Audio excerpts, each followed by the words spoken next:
All right. I'd like to now introduce Dr. Petra Kaufmann. Dr. Kaufmann is from the National Center for Advancing Translational Studies, or NCATS, at the NIH. And the topic of her presentation is the vision and goals of the All of Us research program. Dr. Kaufmann. Thank you. So good morning. I'm delighted to be here. I direct the Office of Rare Diseases Research at the National Center for Advancing Translational Sciences, and I always think of precision medicine as being the other side of the same coin with rare diseases research, really. So I'm presenting on behalf of the All of Us research program, but can't take any credit because I've only been involved in some kind of NIH working groups early on. But I will hopefully be able to give you an overview and a status update here. So the first question, of course, is, and I probably am preaching to the choir, why do we need this? So why does it matter to all of us? Why does it matter to people? Why does it matter to patients? Well, when we go to the doctor, we think that we get a treatment that is somewhat targeted. The truth is, of course, that it is based on evidence that speaks to the average person, where we could do much better now with the technology at hand and the ability to use data in a smarter way. As a result, health problems can take years to unravel. So I'm a practicing neurologist, and I have to tell you many times it's really trial and error. There is a patient, in very even common conditions, let's say in epilepsy or migraine that affect so many people, we have to actually sort of say, let me try this one first, come back in a couple of weeks, tell me how it went, I'll try something better. And in reality, I should have the data at my fingertips where I could go into, in a perfect world, into a data set and say, well, this is a young woman with this and that comorbidity or other issues, and maybe this medication, looking at the experience, is going to be more likely to work at a first trial. So I think there's a lot of time lost and suffering that we could help. And it's important, I think, that nobody will drive this kind of approach better than patients do, which you will see is one of the guiding principles of the All of Us initiative. Why should it matter to healthcare professionals, to providers? Well, I just kind of gave you an example from my own field, neurology, where there is really too few conditions where we actually have good evidence. We often kind of surf on these committees for practice guidelines, and we go through the levels of evidence, but then the report that we get is that there's no evidence, so you're left with still the art of medicine. Medical records should have the key data, but they are scattered right now, and there is rarely even the time in the pace of a busy clinical setting where you have to see primary care, providers often see 20 patients a day. There's just no way that you could really kind of take an hour between each patient and search the way it is right now, it's sort of fragmented pieces. When we have now patients sometimes come with, sequences, and I tell you, this is amazing how many different, you all know this probably, but how many different websites you have to try to go on to understand for each of the changes you see, is this something? Then you have to write emails to people you might know, in the field, or people you uncover in the literature by kind of pulling together sort of puzzle pieces from PubMed. And sometimes, you sit there until midnight to try to help one patient figure out what their diagnosis is. So that's just not a system that is scalable, sustainable in the current healthcare environment, certainly for providers who would love to do this kind of detective work, but just don't have the ability. And then obviously for researchers, it is very critical that this is being addressed. There is enormous, time spent everywhere at sort of creating IT tools, trying to find solutions, and this is great, and this is, people see the opportunity, people see the need, but if we can't, at this point in time, come together and connect it, help people connect these islands, and avoid the wheel being reinvented 100 times over, that will be a great thing to accomplish at this point in time, and will help us accelerate progress. From my perspective, for the many rare diseases, 7,000 of them, only less than 5% have a treatment. It is critical that we do this, that we pull this together through initiatives such as the All of Us initiative, but certainly also for common diseases which now are, with precision medicine, of course, really not just one common disease. We have to make sure that we connect siloed data, that we make it possible for people to acquire large sample sizes when they try to answer a question. We have to try to make sure that we overcome the silos. And of course, one of the key issues here is that the incentives are often misaligned with societal needs for many reasons, historical reasons largely. And I think this initiative also gets at this, at the fact that people understand that we have to share data. People understand and want to do it. It's just that in their own environment, it is almost impossible sometimes because the incentives are just not there, the models are just not there. So the mission is really to accelerate health research, to make sure that these medical breakthroughs can actually help people and enable individualized prevention, treatment, and care for all of us. The guiding principles are to nurture relationships. As you know, this initiative sets out to include 1 million participants, and not only a few that happen to live near a major academic medical center, not always the same people, but all of us, everybody, from all walks of life, and to do this for a long time, because we will not get answers. You heard earlier this quote that we always look for these short-term miracles. Well, this is not something that will only be important in the short term. This will require a long follow-up to really understand.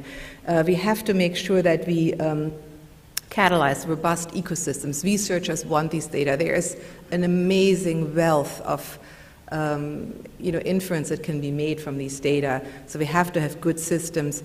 And the goal is really to deliver the largest, richest biomedical data set ever, which is not only free to access, but also easy to access, and safeguards, of course, privacy.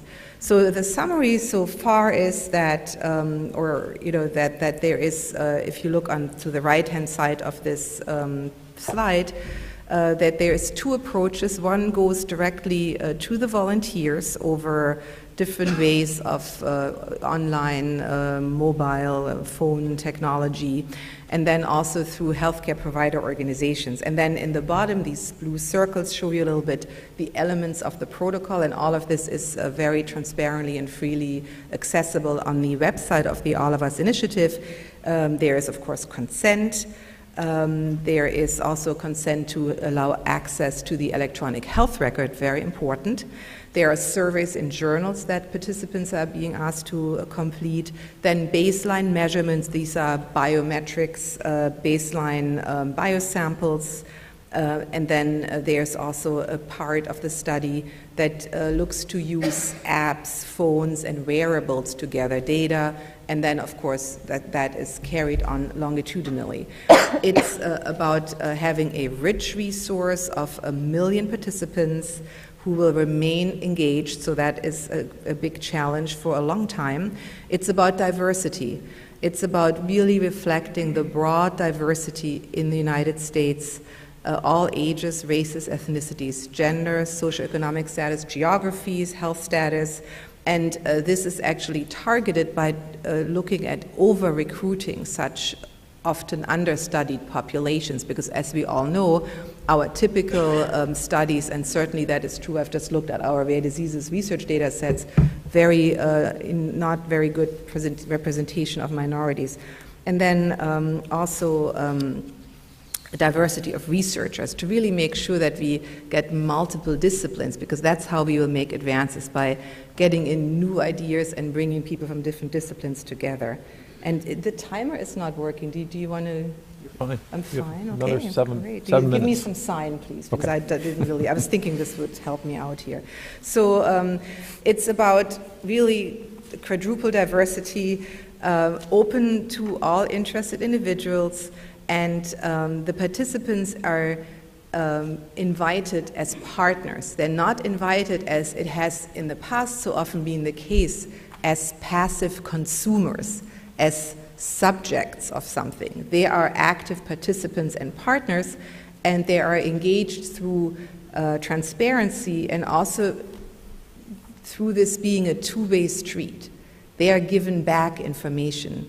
They have hopefully the advantage also of having a new kind of access to these different layers on this system that I think is a very good image for this. Because right now as patients, we only really see, if it's even hard to get to the first layer, to get a hold sometimes of your basic clinical records, leave alone any of the sort of more deeper dives into what is happening. So empower and make things broadly accessible. One very important aspect, of course, then is privacy, trust, and I think a lot of effort in the All of Us initiative went towards data security. And of course, with the hope that all of this ultimately will be a catalyst really for innovative research. It's unique. I think I touched upon many of these guiding principles in its breadth, depth, projected length, diversity, and also the democratic access. So it's not only for researchers, but also meant to give perhaps citizen scientists access to information that they would like to glean. The major building blocks are now set down.